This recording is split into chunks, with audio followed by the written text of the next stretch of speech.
Hi students, in today's class we are going to study about the age of Guptas. We will see various aspects in Gupta period and what are the important aspects which we have to remember for prelims examination. Broadly we will study important rulers, their administration, socio-economic conditions and art and culture, what was developed during the time period of Guptas. Before entering into the age of Guptas, let us see how the political map of India was changing from Mauryan time period. This is the Mauryan Empire. Mauryan Empire was the first pan-Indian empire in our Indian history. Later, after Mauryas, it got disintegrated. We have seen in post-Mauryan period that different invaders like Indo-Greeks, Scythians, Kushans, different people came to Indian subcontinent through northwestern part of India through Khyber Pass. This is how when Greco-Bactrian kingdom was there, when Mauryan Empire was there in Indian subcontinent, Indo-Greeks were there in the northwestern part. Later, Mauryan Empire got disintegrated into different kingdoms, Shunga kingdom, Shatavahanas. This is how you can see. Later, Indo-Greeks were pushed towards down, then Indo-Scythian kingdoms emerged. These were also called Shaka kingdoms. Shakas came during this time period. Shatavahanas, Kanvas were there in the deep south, Cholas, Pandyan kingdom. Then for some time Shatavahanas and Kalingas became very powerful. They controlled large parts of empire. This is all after Mauryan Empire. After some time period, Kushans controlled northwestern part of India. They brought under control not only Indian territories but also Central Asian territories. This is the Kushan Empire. During this time period, Kushans were controlling large parts of the territory and they were having many feudatories. Kushans in northwestern part, Shakas in the Gujarat area, Shatavahana Empire. By 250 AD, by 300 AD, Shatavahanas almost disappeared. In the place of Shatavahanas, different dynasties emerged in Deccan. In Andhra, like Ikshvakus, Vishnukundins, different people. In Maharashtra also, Kadambas, Western Gangas, different set of people came. And slowly, this Satavahana empire gave way to the new dynasty called Vakatakas. That is how Shatavahana empire in Deccan got disintegrated and emerged new set of principalities. By the time Guptas came, when Guptas majorly they started their power from eastern Uttar Pradesh and Bihar region. Initially, it appears eastern Uttar Pradesh, like present day Allahabad, Varanasi region, appears very important region initially. It seems they were acting as feudatories to Kushans. You can see Kushan empire is stretched for Madura, Saketa, and they were having control till Pataliputra. They were having feudatories. So initially Guptas probably acted as feudatories of Kushans. Later they became independent. Then they became very powerful imperial power slowly. The generally agreed timeline is 275 AD to 530 AD, or gradually by 550 AD it almost disappeared.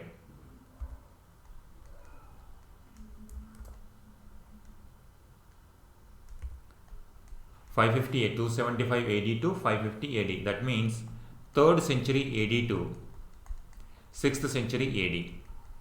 Mid of 6th century AD, this was the main time period of Guptas. However, the powerful time period is not from 275 itself. Powerful period is from 320 AD. 320 AD up to 450s. This was the time period. Nearly for 100 years they were very powerful. They expanded their territories in different parts of the country. This is also called as Gupta era. In previous class we have seen there two eras were there. One is Shaka era. Before that Vikram era. Vikram era related to Shakas. Please do not get confused. Shaka era related to Kushans. Even though it is a disputable one, but so far Kushans, Shaka era is related to Kushans. Shaka era is 78 AD. Vikram era is 58 BC. Some say 57 BC. So 57 or 58 BC is the Vikram era. Shaka era 78 era, 78 AD. Now Gupta era 320 AD. Some say 319. So 319 or 320 AD. So likewise 57 or 58 BC, 78 AD. This is previous year question. Match the following.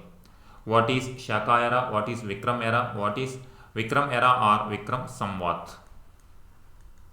This is previous year question. One side it is given Vikram era, Gupta era and Shaka era. On the other hand, they have given the timeline.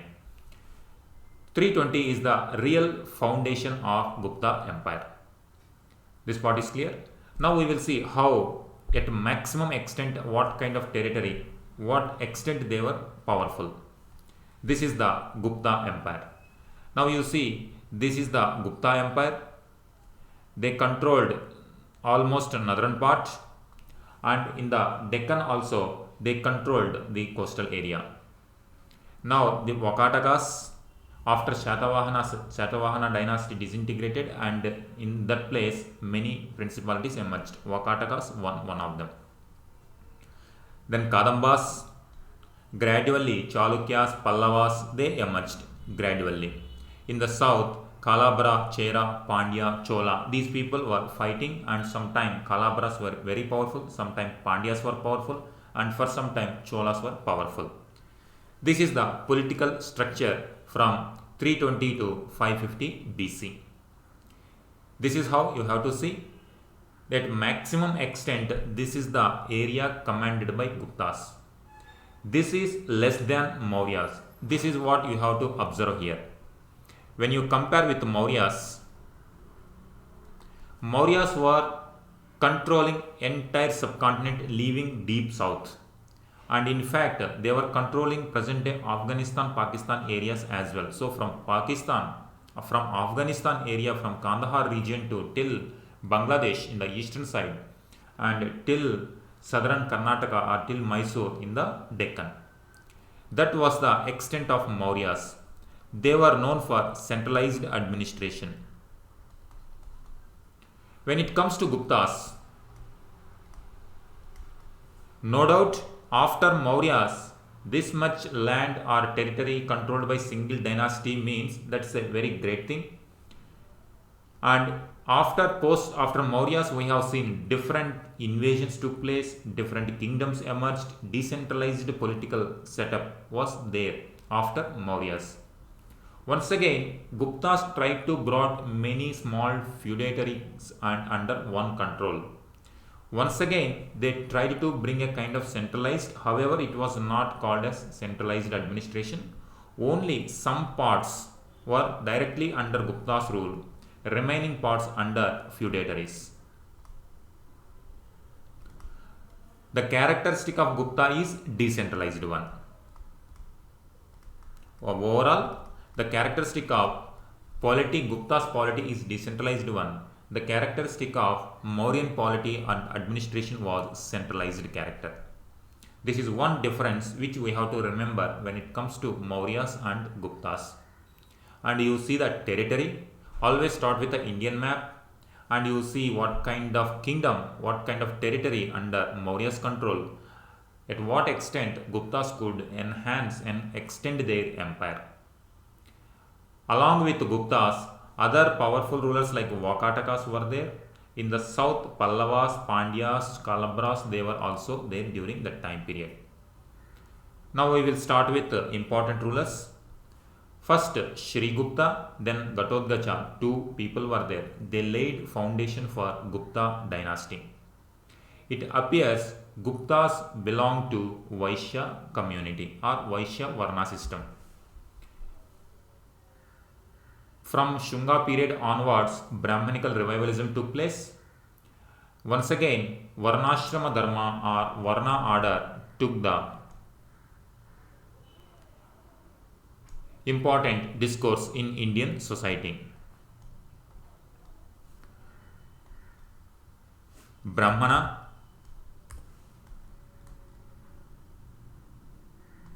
Kshatriya, Vaishya, Shudra. This was the Varna order set up by the Brahmanical philosophy. Guptas belonged to Vaishyas.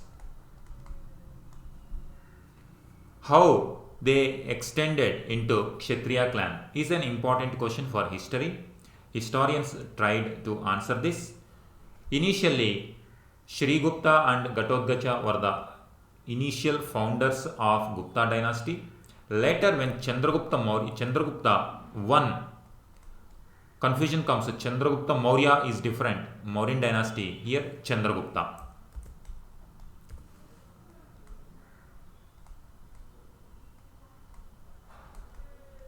Chandragupta 1. Two Chandraguptas will come. Chandragupta 1, Chandragupta 2. In between, Samudragupta.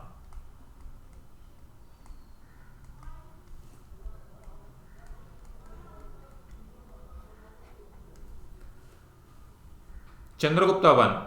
He came to power around 320 AD. Samudragupta, he came to power around 335 AD.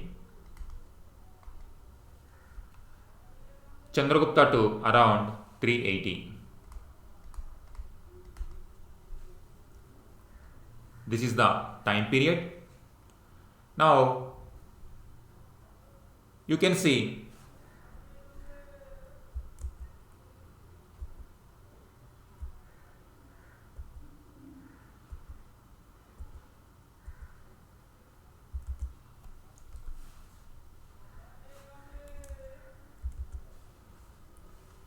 Chandragupta 1.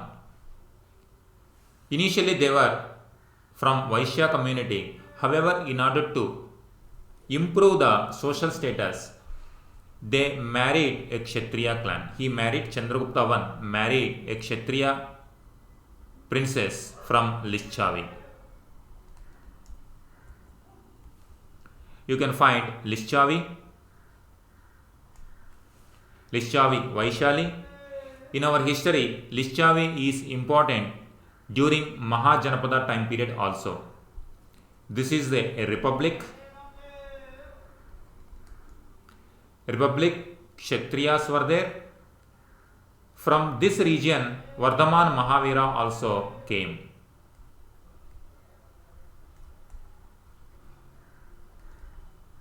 Vardhaman Mahavira also belonged to Lischavi Republic.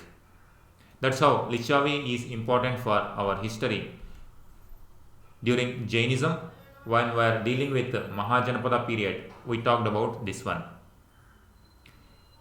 A princess from Lischavi Republic was married by Chandragupta I. That's how Vaishyas now, through marriage alliances, they have created a legitimacy. Legitimacy in the eyes of Brahmins. They patronized Brahmins also, and they have given land grants. Land grants to Brahmins, so that now Brahmins accept the authority of Guptas. Now they started their lineage also from Chandravamsi, Shuryavamsi, that kind of dynasties were attributed to them. Now Guptas, the power of Guptas was legitimized by Brahmanical philosophy. That's how initially how they became imperial powers.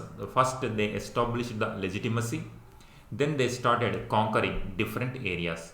Initially Sri Gupta, Ghatotkacha, then third important ruler Chandragupta I, he was called the real founder. Later Samudragupta came. He expanded territories. Most of the territories were conquered by Samudragupta.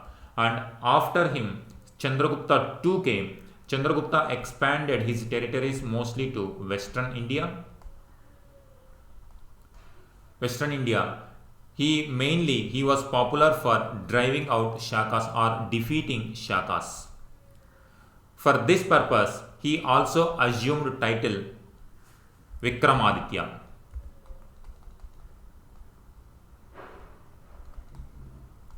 Remember, Shaka era, before that Vikram era, the purpose how the Vikram era came. When Shakas were entering into this part of the territory, there was a ruler called Vikramaditya. He fought against Shakas. He defeated them. After his victory, Vikramaditya became very powerful, and after him, many rulers took his name as their title whenever they defeat foreign powers. When Chandragupta II was ruling the northern Gangetic plain, still Shakas were there here in the western part. Now you remember, Shakas came after Mauryas. Almost 400 to 500 years, Shakas were major political power in the western part of India. Even during Chandragupta II also, Shakas were a strong political power. Chandragupta II defeated Shakas. After defeating Shakas, he also took the title Vikramaditya. That is how Chandragupta II is popular in Gupta era. He is also popular for patronizing literates. Navaratna, he maintained Navaratna. 9 gems. 9 gems, poets, mathematicians, medicine, astronomy, such kind of important scholars were there during lifetime of Chandragupta II. He is also known for Navaratnas. Scholars, 9 scholars, great scholars lived in his court. So now 3 important rulers: Chandragupta I, Samudragupta, Chandragupta II. Chandragupta I is the real founder. Samudragupta expanded the territories. Chandragupta II, he became popular one as Vikramaditya. This is important question for prelims. This is also important for prelims. Because 320, the beginning of Gupta era started by Chandragupta I. So there are so many prelims questions here itself. He married one Lishavi prince. Lishavi princess was married by which of the following Gupta rulers? Chandragupta I. Once again, one more prelims question. Before that, we have seen Vikram era, Shaka era and Gupta era. One prelims question. After Chandragupta II, Kumaragupta came. Kumaragupta is popular for establishing Nalanda University. So Kumaragupta, Nalanda University, another important MCQ. After Kumaragupta, Skandagupta came. He was the last important Gupta ruler. During his time period, Huns were attacking the Indian subcontinent. Here you can find Huna. Like after Mauryas, Indo-Greeks, Shakas, Kushans, how they came to subcontinent. Similarly, now Hunas started coming during Kumaragupta time period. After Chandragupta II, once again invasions started. Hunas this time in the form of Hunas. Now some Kumaragupta time period itself, the Hunas invasion started. During Skandagupta time period, these Hunas invasions became materialized and there were continuous battles. Skandagupta fought many battles against Hunas. And after Skandagupta, not great rulers, they succumbed to the Huna invasions and also rise of feudatories. Finally, Gupta Empire got disintegrated by 550 Common Era. This is broadly different rulers, different important developments associated with these rulers. These are important for prelims point of view. Now we will see Samudragupta, particular reference. Chandragupta I is important for establishing 320 AD as the Gupta era and also marrying a Kshatriya clan princess and improving the legitimacy in the eyes of Brahmins. That is Chandragupta one. Come to Samudragupta.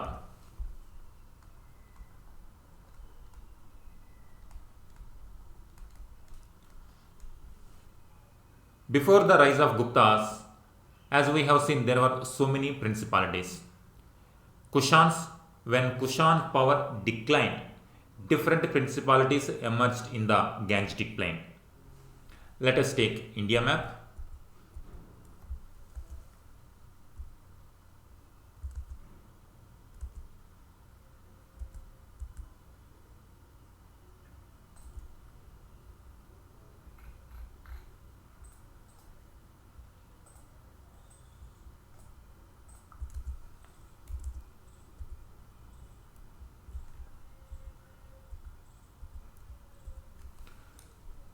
Here we see, after Kushans, decline of Kushans, different principalities emerged in Gangetic plain.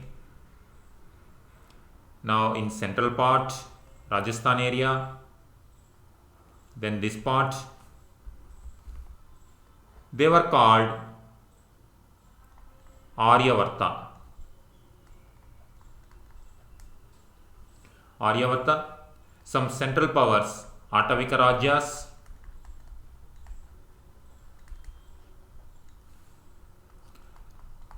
Dakshina Pada, South kingdoms. Three important or three different geographical units under different rulers. For example, here nearly 8 kingdoms were there. Here 18 kingdoms. Here 12 princes. Apart from this, Himalayan regions were having, and in the northwestern part, different areas were under different kingdoms. Samudragupta, we know information from his Allahabad inscription. Allahabad inscription, it was given by his court poet Harisena. He is important for prelims. Allahabad inscription is important for prelims. From this inscription, Samudragupta life comes. According to this inscription, he conquered 8 Aryavarta regions, 18 Atavika Rajas, 12 South Indian kingdoms. Apart from that, other Nepal, Himalayan kingdoms, plus some republics also were routed by Samudragupta. This is the kind of information we get from Allahabad inscription. This is also, Allahabad inscription is important for other thing also, that is, it was issued on the Ashokan pillar. This is also important. Allahabad pillar is having inscriptions of both Ashoka and Samudragupta. Now you see the difference between Ashoka and Samudragupta. This pillar is having Ashokan inscription promoting non-violence, peace, non-violence. When it comes to the inscription of Samudragupta, it is eulogizing or praising about violence, expansion, rooting out the different kingdoms of Indian subcontinent. This is one major difference that comes when it comes to Allahabad inscription of Samudragupta issued by his court poet Harisena is important. This is one aspect. This is how you have to remember. Allahabad is located here. On this Ashokan pillar, Samudragupta inscription was written by Harisena. When it comes to Samudragupta, he is also popular 335 AD to 380 AD. It was the time period. One is expansion. Second one, he is not only a warrior. This information is giving about warrior, how brave he was. For this purpose, British historians named Samudragupta as Napoleon of India. This is also important for prelims. Napoleon of India. Not only he was a brave warrior, but he was also patron of arts. How we are coming to know about this information? Based on coins. On coins, Samudragupta was playing Veena. This is also important. Which of the Gupta coins were depicting which of the following rulers playing Veena? Samudragupta. Play Veena. This information is giving inference that he was not only a brave warrior and conqueror, but also patron of arts. Himself was player of music, and also some traditions are giving he was also a literate. He has written some works, but this literature is not survived now. But music interest is the evidence of his music interest is coming from Gupta coins. This is one important information about Samudragupta. Before Samudragupta, Chandragupta won. Chandragupta legitimized by marrying Kshatriya princess. After Samudragupta expanded his territories. Now we have seen this map. Most of this part came under during Samudragupta time period. Except the Malwa and Shaka regions, these were conquered by Chandragupta II. Now after Samudragupta, Chandragupta II.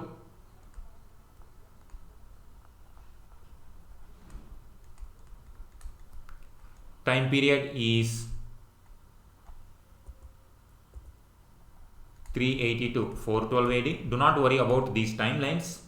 Just to give you broad understanding, I am giving you the timelines. During this time period, 380 to 412 AD, it was the time period of Chandragupta II. Already we have seen he had taken the title Vikramaditya, because during this time period still Shakas were there in the central and western part. He defeated them and he took the title Vikramaditya. Shakas were defeated. This is one important aspect about Chandragupta II. Next important, he was also a patron of literature and arts. He maintained a court with 9 gems of scholars called Navaratnas. This is also important for prelims. Some important Navaratnas we will see now.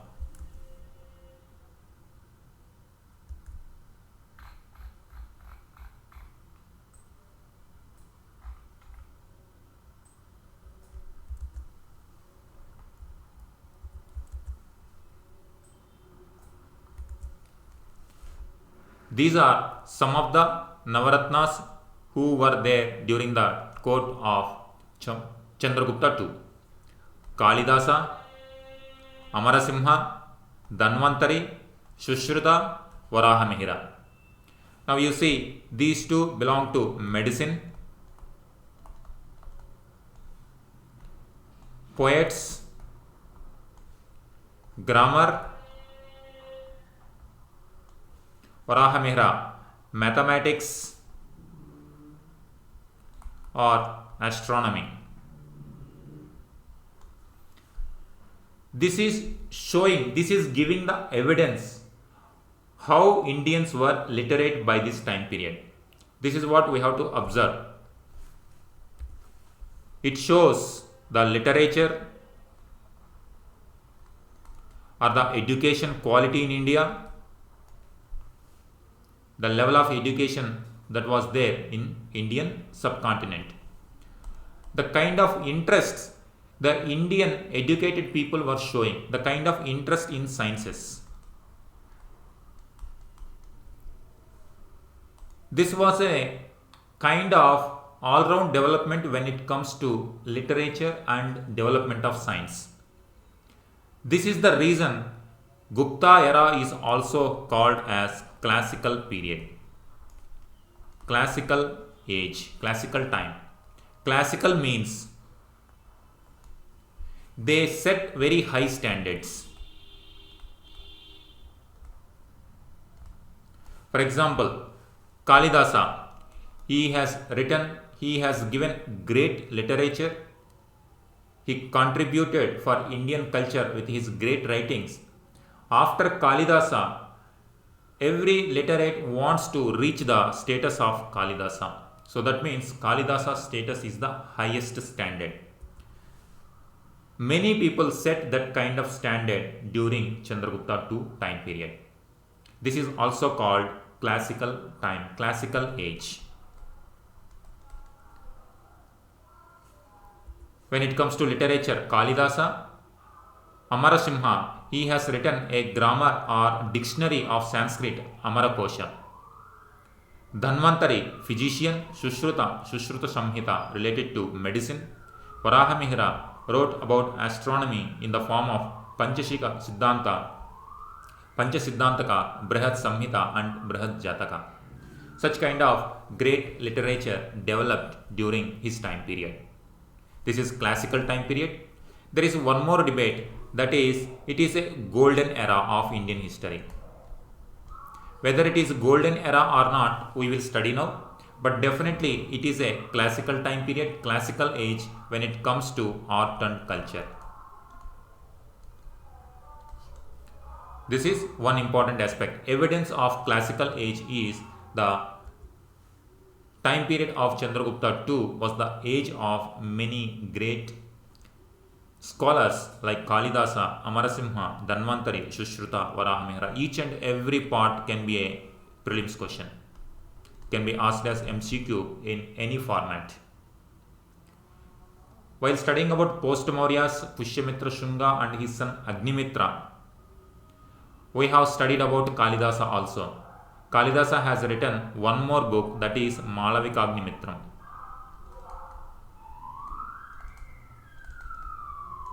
Malavikagnimitra. It is the story of Agnimitra and Malavika. So the love and marriage of Malavika and Agnimitra. Raghuvamsha is talking about Rama, hero of Ramayana. Abhignana Shakuntalam, it is the story of Shakuntala and Dushyanta. Kumarasambhavam related to Shiva. Now you can see that topics chosen by Kalidasa. He is talking about Shiva also. He is talking about Rama, means Vishnu God also. He is talking about Meghaduta, talking about Yakshas. Story about Yakshas. So different kind of religious traditions are represented in his writings. Amarasimha, Amarakosha.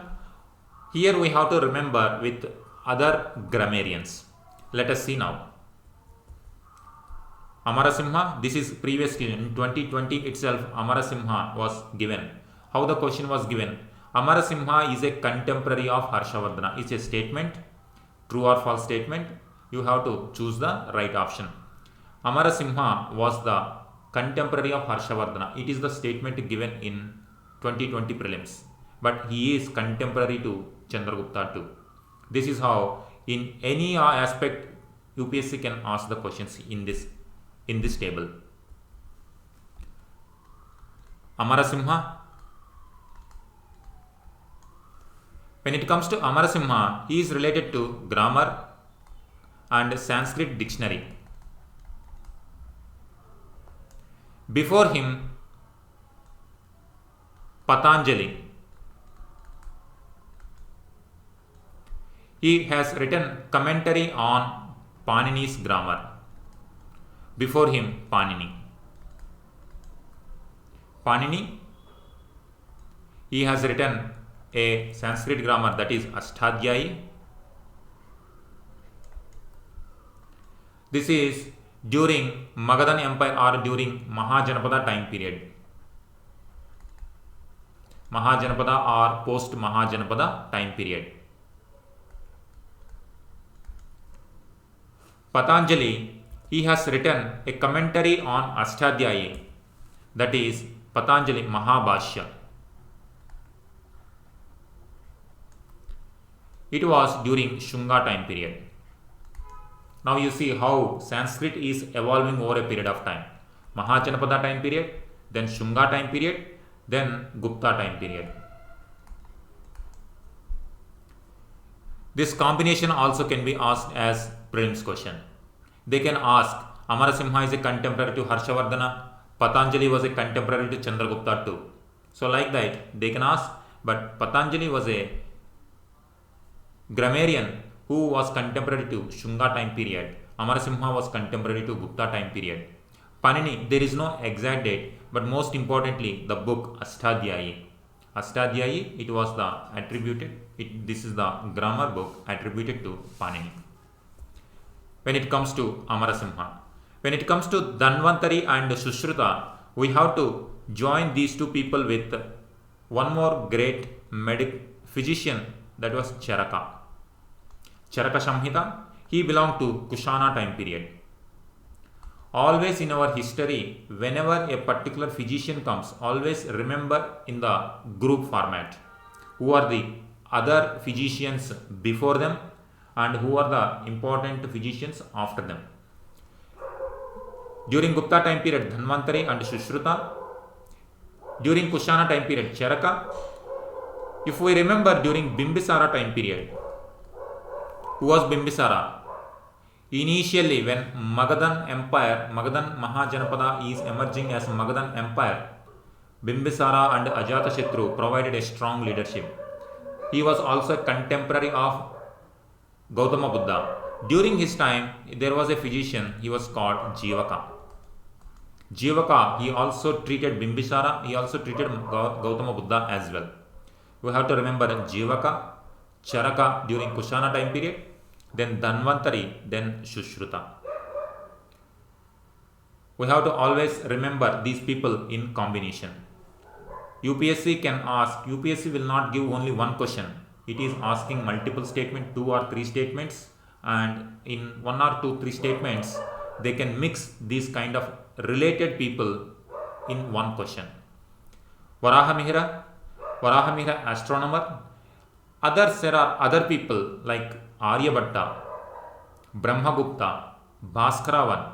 These people came after Gupta time period. This we have to remember. Aryabhatta. When it comes to Aryabhatta,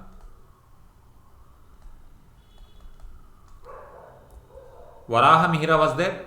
After him, Aryabhatta. Aryabhatta, according to, there is no exact date of Aryabhatta.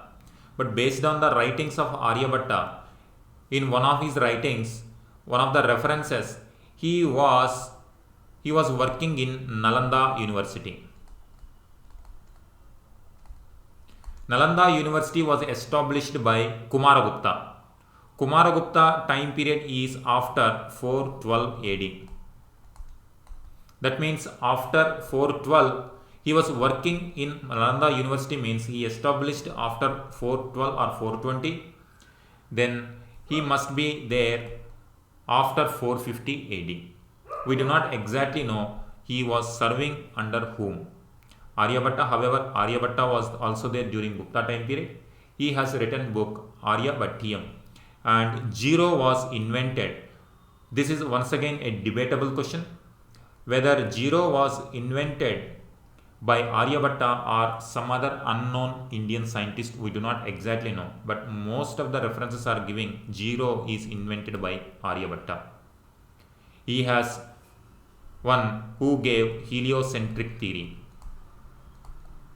Heliocentric, that means Earth is not the center point, but Sun is the center point of this universe. That is, heliocentric theory was also given by Aryabhatta.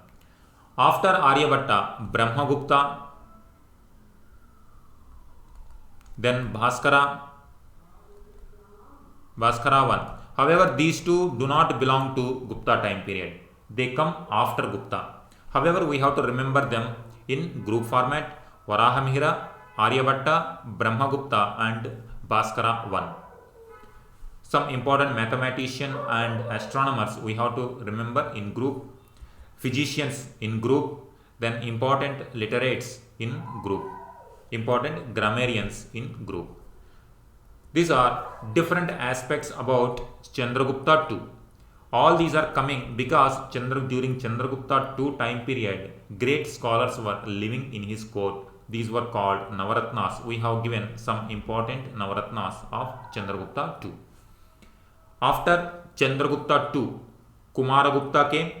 Kumaragupta is known for establishing Nalanda University, Buddhist University.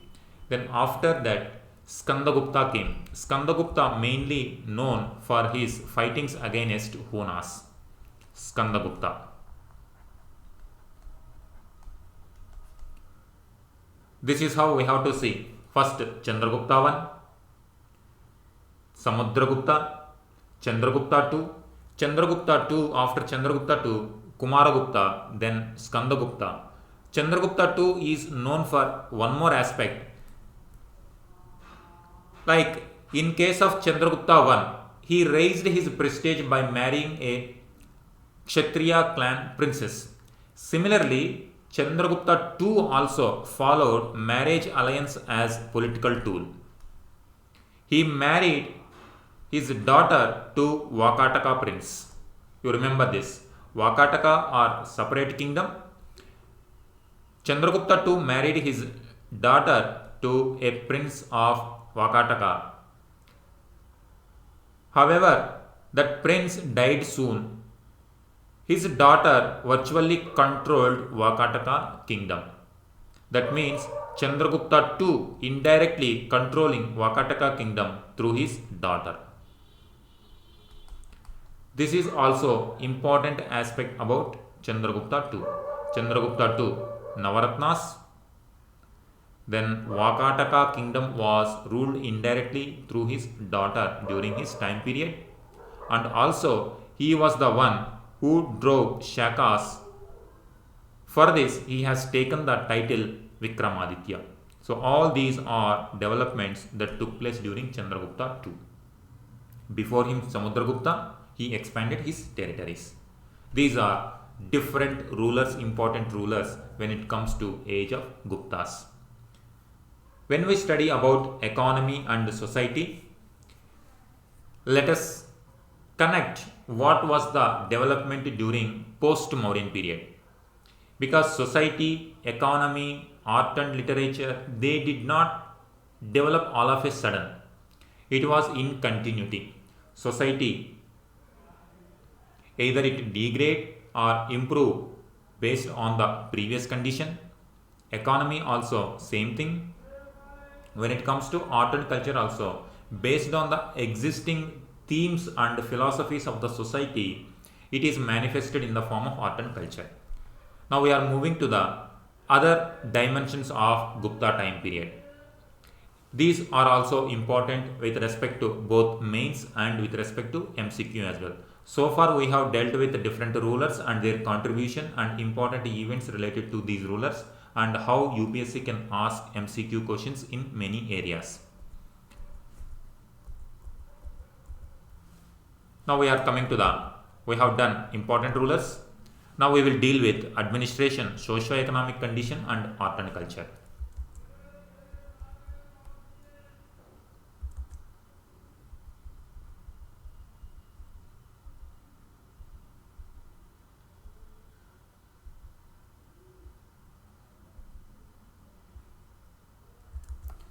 Let us take one more sheet.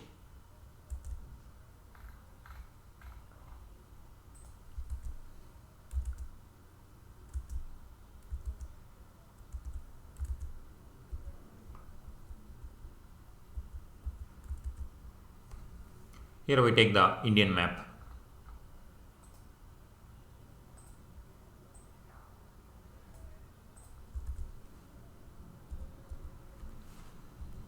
We are talking about administration.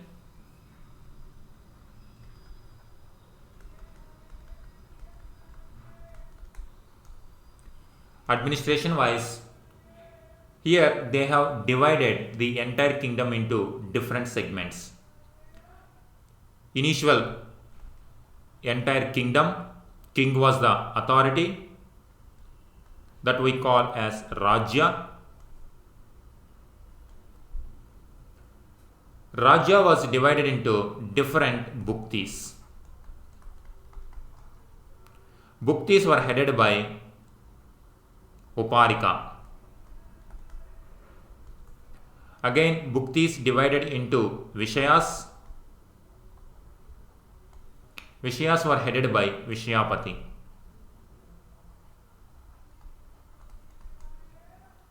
In 2021 prelims, there was a question related to medieval India.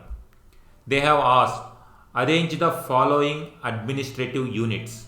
These are administrative units in ascending order. The question was about medieval administrative units like Pargana, Sarkar, Shubha. Like that, they have asked about medieval administrative units. Same question, same thing can be asked with respect to Guptas also, because this kind of differentiation is there when it comes to administrative units here as well. Bhuktis headed by Uparika, Vishayas, then in the end Gramas, Gramini. In ascending order, the lowest level Grama, later Vishayas, later Bhuktis. This is how you have to remember. They are like villages. Vishayas you can compare with the district. Bhuktis you can compare with the states. Entire kingdom like central administration, that is king. King, Bhuktis, Vishayas and Grama. So this is how they started administering their territory. This is one important aspect about Guptas. For the salary purpose, they are having different administrative units. They used to give land grants. Land grants as the salary.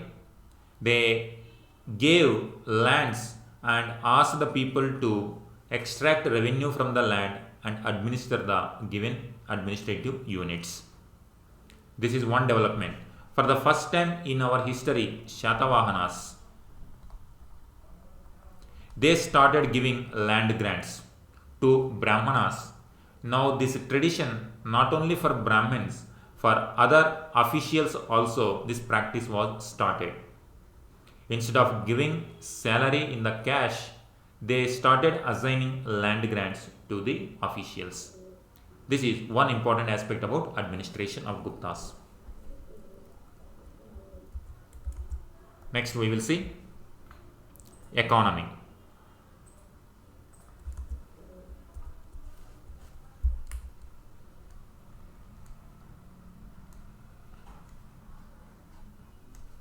When it comes to Gupta economy, two aspects are there. The entire Gupta time period we have to divide into two parts. One is the major economic activity. Economic activity is weakened. Strong economic activity and weak economic activity. So there was a decline in economic activity after some time period. One reason was the decline of Roman Empire. Let us take the world map.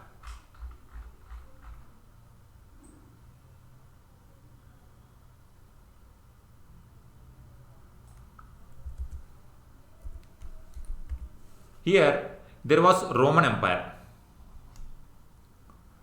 After Mauryas, we have seen that different ports, Broch, Sopara,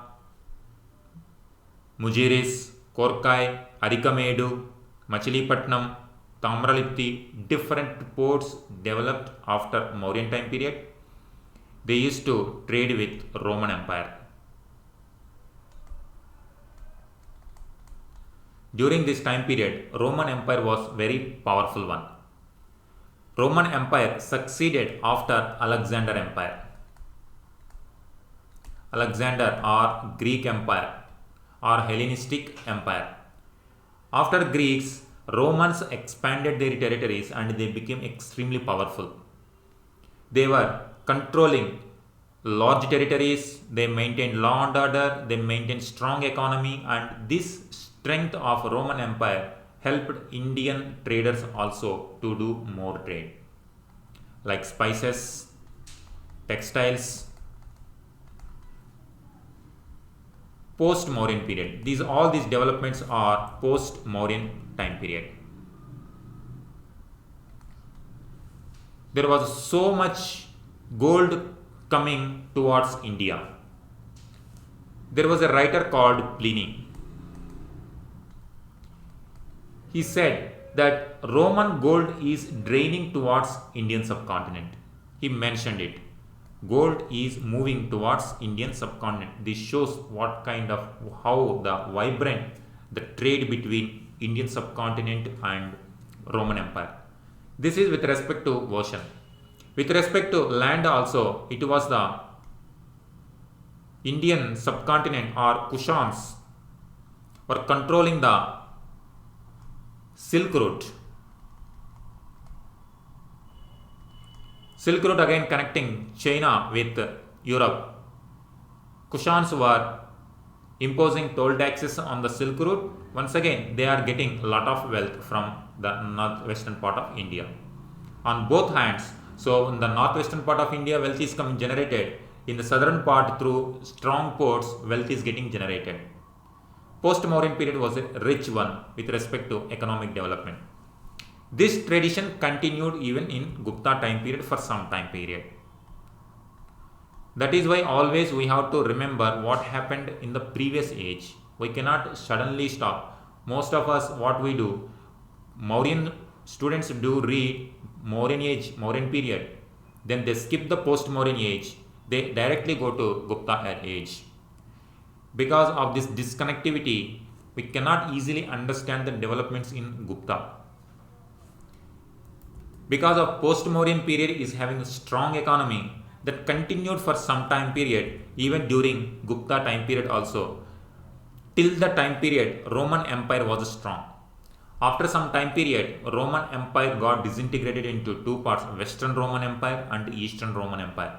This Western Roman Empire became Byzantine Empire, Western became Western Roman Empire. Due to this, there was decline in the trade, and in the northwestern parts also we have seen invasions started coming in the form of Huns. They started impacting the trade routes. Trade routes got affected by these Central Asian movements. Now northwestern part of India disrupted. Because of split in the Roman Empire, the trade with ports also reduced. That's why initially the strong economy continued for some time, later got declined. Evidence for declining is some of the weavers from coastal areas moved to in Central India. Mansar. There is a place called Mansar. According to evidence coming from Mansar, some people or some weavers migrated from Gujarat coast to Mansar. When they were in the port areas, they were having trading activity. Now they moved towards, and probably they have accepted agriculture as their profession. So from trading profession to agriculture they are moving. Why? Decline in trading activities. For the first half, you have to see in Gupta time period economy was strong because of the developments during post-Mauryan period, and during Gupta time period Hunas invasions in the northwestern part, decline in Roman Empire, and gradually there was decline, and also due to land grants. Due to land grants, now most of the people are involved in agriculture. Agrarian economy, self-sufficient economy developed over a period of time. Internally also agriculture based economy emerged. Externally also trading activities declined. Because of this, the external trade overall economy got declined. Another evidence, gold coins versus copper coins. If there are more copper coins or silver coins, that means more common people trading. Common people were trading more. If more number of copper coins means at mass level coins were used. When it comes to gold coins, only rich people used, only rich trade took place in gold coins. When it comes to Gupta's age is giving evidence about more gold coins, whereas less number of copper coins. Less number of copper coins means coins did not touch the common people. That means less trading activities among masses. Only at a higher level gold coins were used. This shows that, and also in the initial time periods we see a lot of gold coins, and these gold coins also gradually reduced in the later half of Gupta time period, and the purity of gold coins also reduced over time period. However, they were the one who issued largest number of gold coins. In our history, Indo-Greeks were the one who issued first time gold coins. Later, Kushans. This is the reason we always should connect what happened in the earlier time period. Kushans, large number of gold coins were issued. However, Guptas, largest number of gold coins. This is what we have to remember. UPSC is always connecting with developments of previous ages and later developments. In earlier days, only one question: who of the following gave the largest number of gold coins? 1, 2, 3, A, B, C, D. That is the direct question. UPSC nowadays asking, this trend has changed almost a decade ago.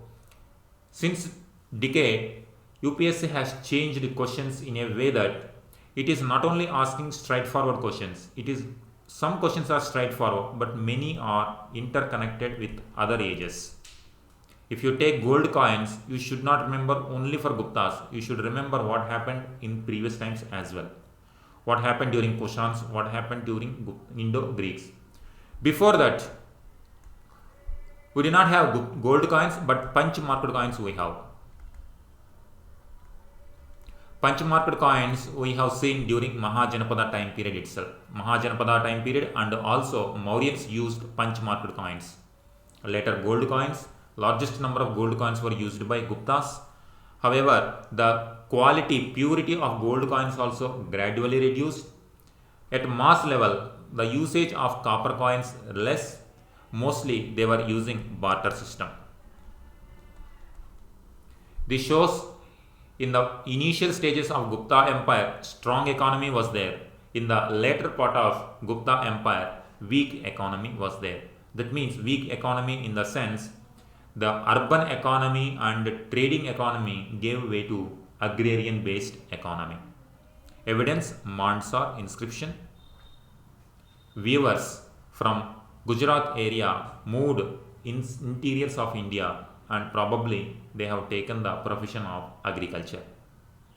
Land grants also common during this time period. Feudatory setup emerged. This is the beginning of feudatory stage. Later, during Harshavardhana and after Harshavardhana, the feudatory setup is going to strengthen in the Indian subcontinent. This is about economy. Now we will see society and art and culture development during this time period.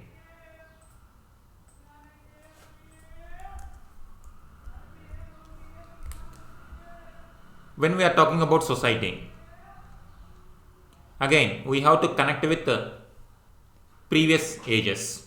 What happened during Mauryan time period, what happened during post-Mauryan. Start with always Vedic period. This is early Vedic period. Then in later Vedic period, this is the geographic location. Then Mahajanapada period, Magadha time period. Then Mauryas. Then post-Mauryas, different kingdoms. Society, the first one is Varna system. Varna system. During early Vedic time period, it was not a rigid one. In later Vedic period, rigid one. Then Mauryan time period, post-Mauryan time period also, the concept continued. However, during post-Mauryan time period, many invasions and foreign elements entered. There is intermixing of Varnas.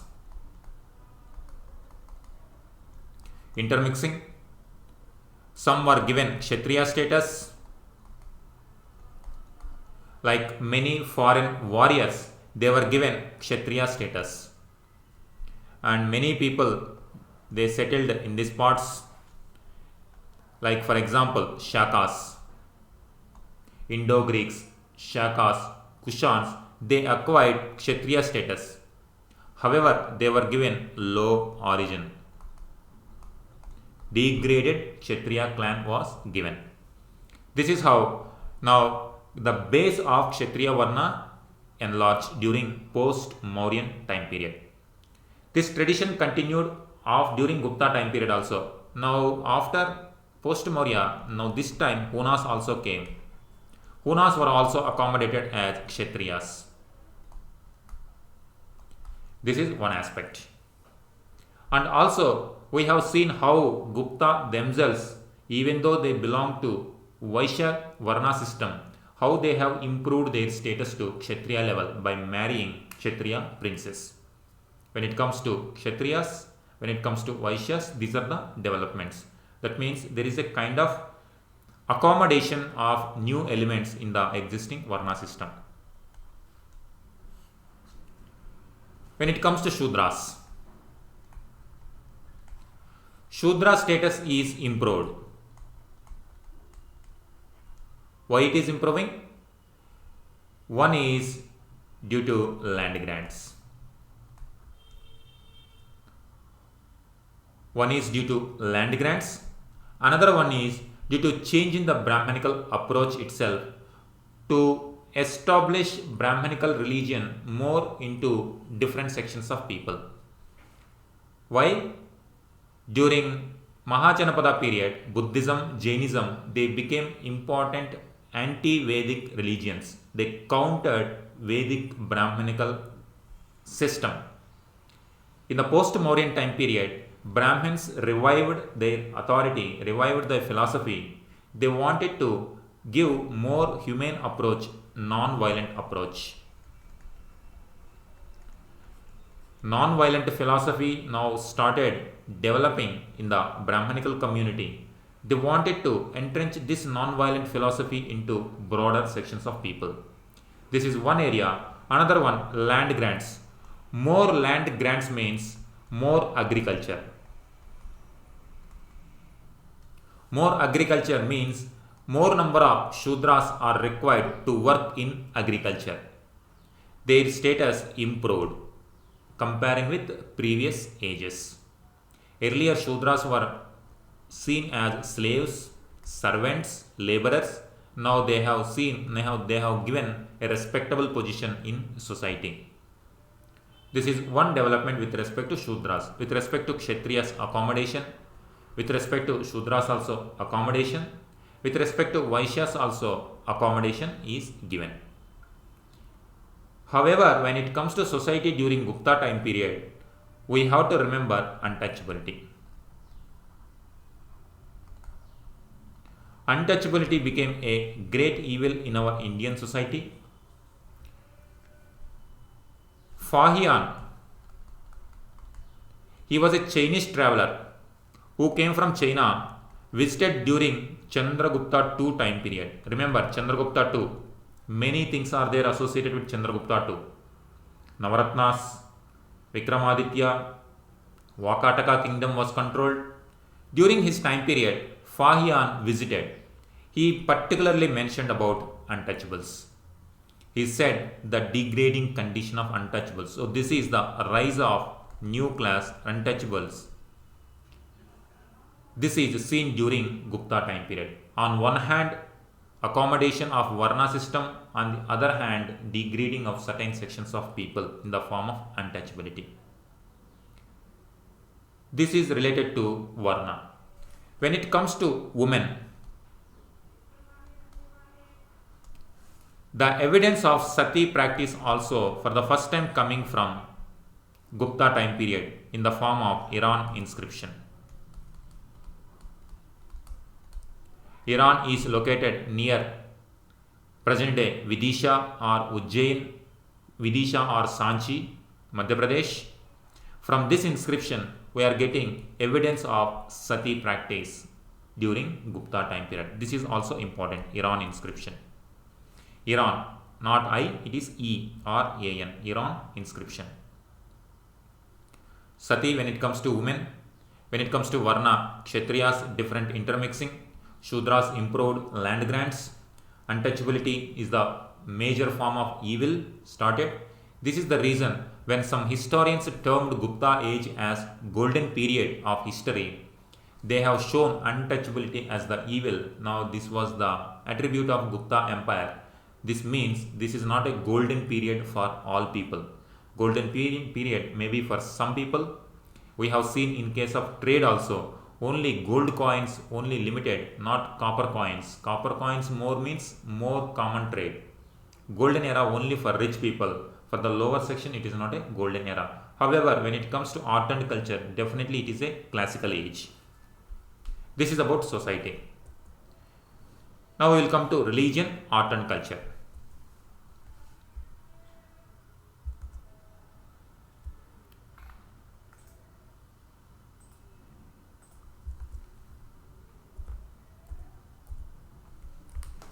Religion and art. Religion and culture, we will see both go hand in hand. Buddhism,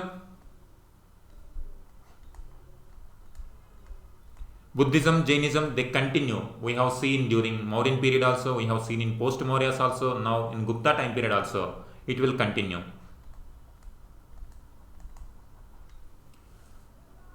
Before understanding religious development and art and culture during Gupta, let us see what kind of progress was already made before Gupta time period. Buddhism started here.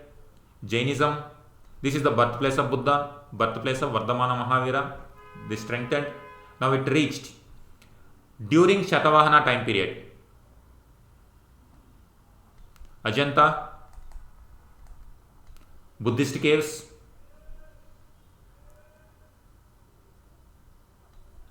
Sanchi Stupa. Here you can see Amaravati, Madura, art and culture,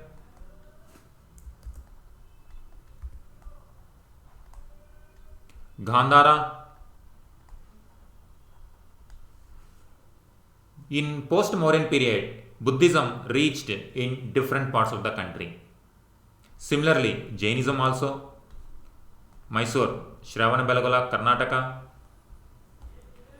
it is spreading into different parts of the country. During post-Mauryan time period, with the rise of Shungas, Brahmanical revivalism also took place. Madura is the region where in Mahabharata, Lord Krishna is associated with this place. Here, Bhagavatism emerged. Bhagavatism, a worship of Krishna.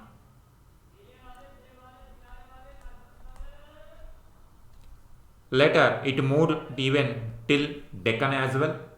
Evidence is during Shatavahana time period, there was a place called Kanheri cave. This was constructed by a ruler called Krishna or Kanha. A Satavahana ruler named Kanha, on his name Kanheri cave, Karla, Baja, Kanheri, you will see near Pune region. This shows the emergence of Bhagavatism and entrenchment into Deccan as well.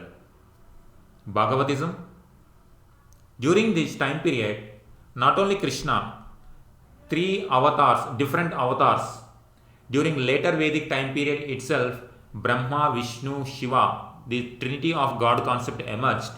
But now, after post-Mauryan and during Gupta time period, this was consolidated further. Krishna became avatar of Vishnu, Dashavatar concept. The concept of Dashavatar became very strong by this time period. Bhagavatism, even during post-Mauryan time period, we have seen in Vidisha base Nagar pillar inscription Heliodorus. Indo-Greeks also accepted Bhagavatism. Foreigners also accepted Shaivism, Rudradaman. The name Rudradaman itself is indicating acceptance of Shaivism. This time period, when it comes to Brahmanical religion, Bhagavatism influenced by Buddhism and Jainism. Buddhism and Jainism, they are focusing on devotional aspect, non-violence. This Bhagavatism also showing about non-violent path and devotion to the God. Dashavatar, Shaivism, Vaishnavism, they were also gaining ground. Mainly Bhagavatism became very popular during this time period. Shaivism, Vaishnavism, Shaktiism, they were gradually taking shape during Gupta time period. And this is also the time period when it comes to art. Let us start with literature. Mahabharata, Ramayana, Puranas, they took final shape. These ideas were there even before Gupta also, but now they took the final shape in the form of writing in Sanskrit. Sanskrit became the common language. Now patronized by royal people, Guptas used Sanskrit language. Common literature also developed. Kalidasa, he became classical person in Sanskrit writing. Sanskrit became very common language in case of literature. Mahabharata, Ramayana, Puranas, what we are seeing today, the final shape took during Gupta time period itself. So whatever we are seeing today mostly developed during Gupta time period. Now religious belief is consolidated in the form of literature, Mahabharata, Ramayana, Puranas. When it comes to the maintenance of social order and administration also, Sanskrit literature in the form of Smritis also developed during this time period. Already Smritis were written before Gupta time period also, but important Smritis like Narada Smriti, Brihaspati Smriti are consolidated during this time period. The whatever modern form of Hinduism, the foundations for this were laid during Gupta time period. Hindu is different, Hinduism is different. Hindu, the term Hindu means, it is geographic connotation, it is related to Sindh river. It was given by Persians. The people who were residing beyond Sindh river, they were called Hind. So Hindus means all kind of, it's a geographical connotation. Whoever residing in this particular land, they were called Hindus. However, we have to differentiate with Hinduism. Hinduism is a religious concept. Hindu is a geographical concept. Like Buddhism, Jainism, Hinduism. When it comes to Hindu, the territory, whoever people residing in this subcontinent. That's why even when Babur came, Babur specifically mentioned about Hindis. He termed as Hindis. Now you can see the terms Hindu, Hinduism, Hindis, then Hindustan. This Hind is geography, Hindustan. These are related to geographical connotation. When it comes to religion, Hinduism like Jainism, Buddhism, Christianity, Islam, different aspects. Babar used the term Hindis in his Babar Nama. Babar, when he came, he was a very literate. He used the term Hindis. What does it mean? Hindis means he means all Indians.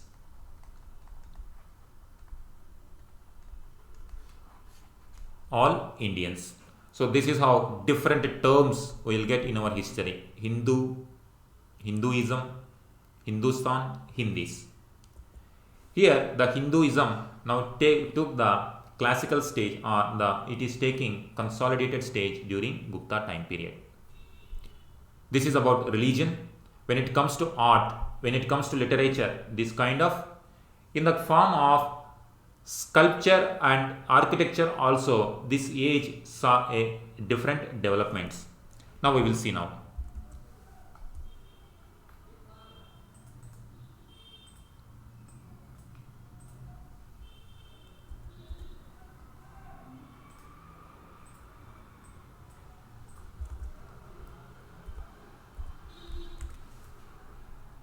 Architecture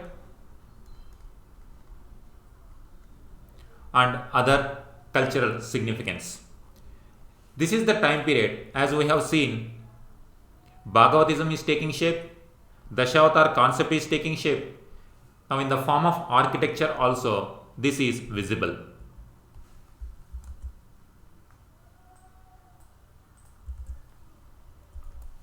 This is visible. For example, there is a temple near Deoghar.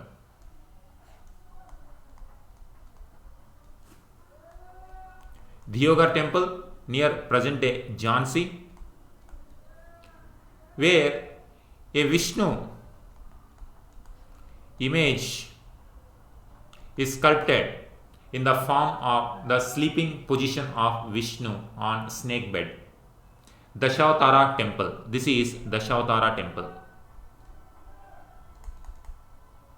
Now you can see Dashavatara, the concept already emerged in the form of philosophy. It is manifesting in the form of architecture. Dashavatara temple, Deoghar, is located, developed during Gupta time period. There are caves, Udayagiri caves. Madhya Pradesh. Their main area UP, Bihar and Madhya Pradesh. You will see a lot of developments in Uttar Pradesh, Madhya Pradesh region.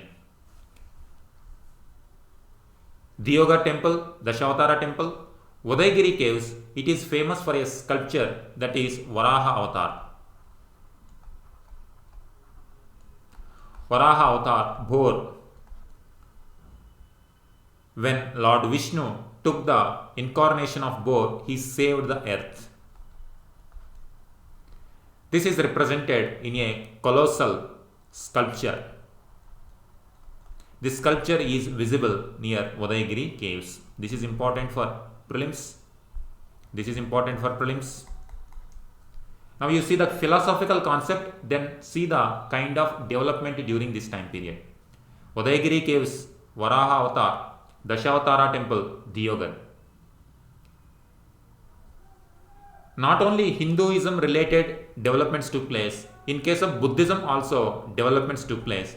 One is Sultanganj.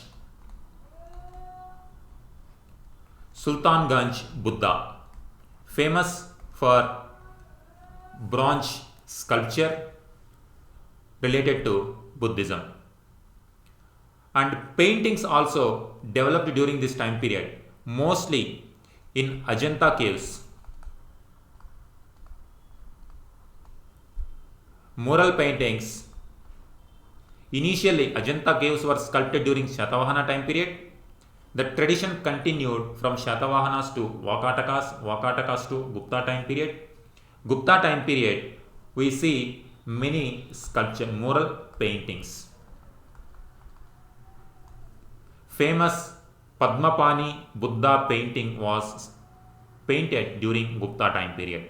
So Ajanta caves famous for paintings, Gupta age. Now you see, on one hand, Brahmanical tradition is visible in the form of culture, art, and Buddhism related developments are also developing. By this time period, during Kushana time period itself, Mahayana, Hinayana Buddhism was taking place. During this time period, Mahayana became very powerful. Mahayana Buddhism inspired Gandhara art. The ideas of Mahayana Buddhism represented in Madura also, and in the form of different images like Sultanganj Buddha image, in the form of paintings in case of Ajanta paintings. There are another paintings near Madhya Pradesh, Bagh caves. Bagh caves, they are also showing paintings related to Gupta age paintings. Bagh caves important, Ajanta caves important, Udayagiri caves important, Dashavatara temple Diyogar, and Sultanganj Buddha.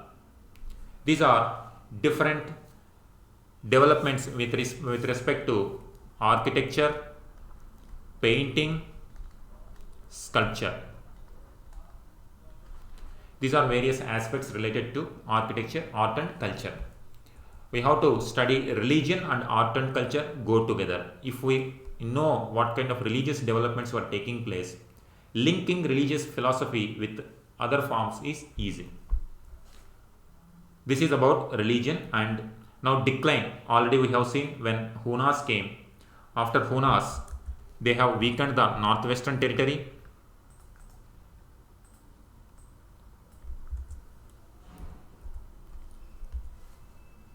Decline. In case of decline also, UPSC has asked a question in 2021 itself. In 2021 prelims itself, we see in post Gupta different types of kingdoms emerged. Guptas declined. On one hand, Hunas, they have defied the northwestern frontier. Whoever defies, now entire subcontinent is going to have impact of this defense. Here Guptas replaced by later Guptas. Later Guptas are different. Gupta, that's why Guptas were called Imperial Guptas.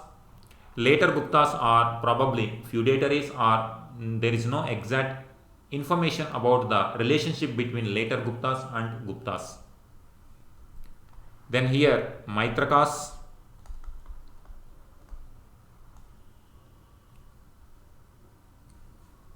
then here Pallavas, Badami, Chalukyas. In this location, Vardhanas,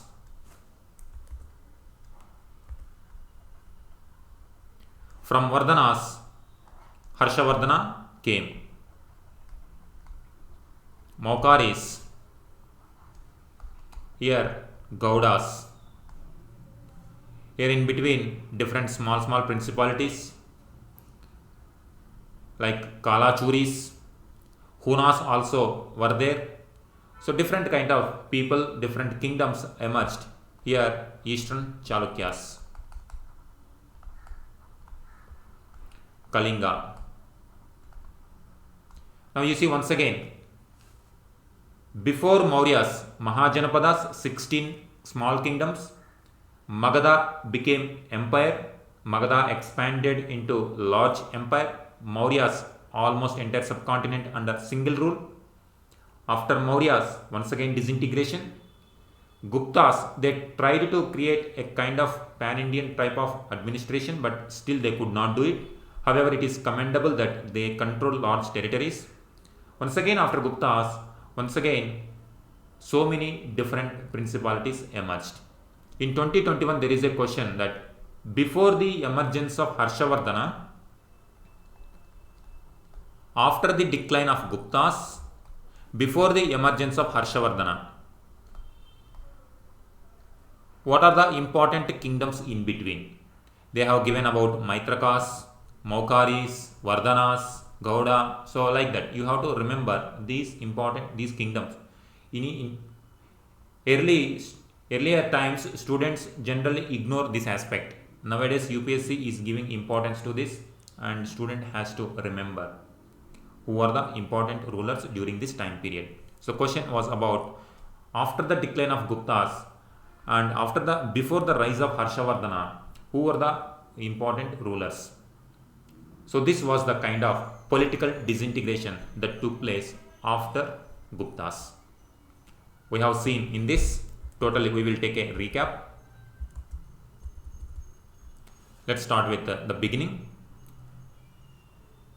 Broadly, we have seen important rulers, administration, socio-economic, religious condition, art and culture. This is when Mauryan Empire was there, almost entire subcontinent. Then once again invasions, disintegration, different kingdoms. Kushans, they extended in the northwestern part and northern part. Probably Guptas started as feudatories of Kushans. Gradually they became imperial powers. Around 275 AD, Shri Gupta, based on his name, Gupta dynasty emerged. Then later important ruler Chandragupta I. Chandragupta I, he established Gupta era. Compare Gupta era with previous eras like Shaka era and Vikram era. Chandragupta I, then Samudragupta, then Chandragupta II. We have seen Chandragupta I, why he is important? His marriage with Lichavi princess. Then Samudragupta, he expanded his territories. Different information coming from Allahabad inscription, court by Harisena. He is also famous for his Veena playing coins. Then Chandragupta II, more famous. Vikramaditya, he is known for the title Vikramaditya. Then Navaratnas, then science and different type of people, different scholars who lived during Chandragupta II time period, and also how he controlled Vakatakas. With this, almost indirectly, most of the subcontinent came under Guptas. This is another significant aspect during Chandragupta II time period. These people were Navaratnas, important people, their contribution.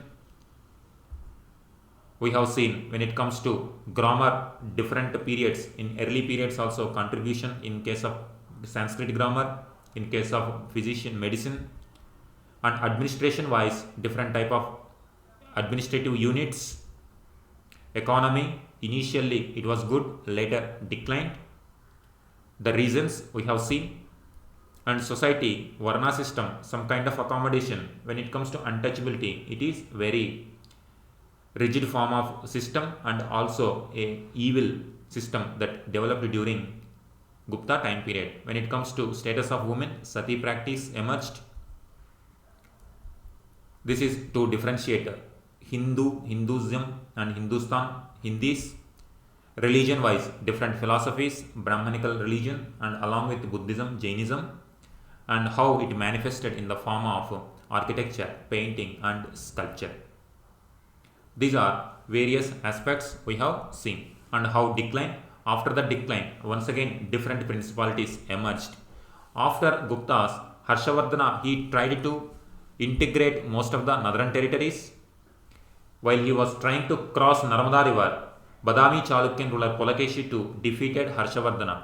So most of his time period, Harshavardhana controlled northern parts only, whereas southern parts under Badami Chalukyas and Pallavas, two important rulers controlled the Deccan affairs. Then this continued till the rise of Delhi Sultanates. In Delhi Sultanate period, once again we see pan-Indian political administration for some time period. Once again it is going to be disintegrated, and when Mughals came during the time of Aurangzeb, once again entire subcontinent came under centralized administration. Later declined once again, then British time period. Today we are seeing a unified country. So this is how the developments in our history, how the rise of empires and fall of empires, once again rise of new empire and fall of the empire. This is about the age of Guptas. In next class we will see about post-Gupta time period, especially with respect to Harshavardhana and other important developments. Thank you.